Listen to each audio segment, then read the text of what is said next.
Now, if you've been following our testing and trialing of the True Bloom roses that have been bred by Ping Lim and introduced by Altman plants, you'll be very interested in taking a look at this one, which is called True Bloom True Integrity.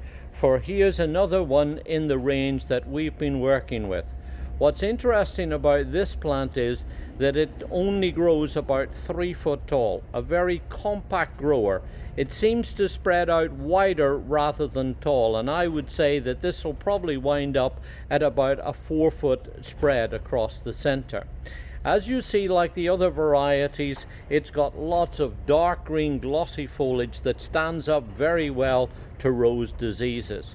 But the overall impression that I get from this rose is that it's extremely free flowering. When you look at it here, you will see the amount of flower bud that this young plant is producing along the tops of its growth.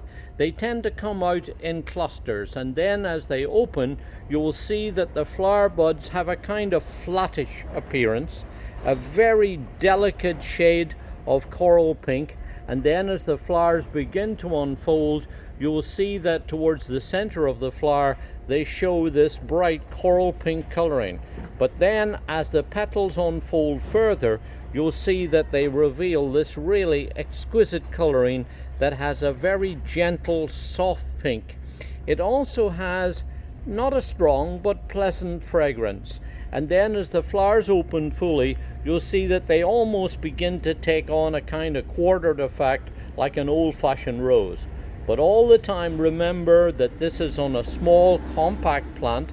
The flowers are not big on here, they're about 2.5 inches or so wide, but carried in tremendous profusion.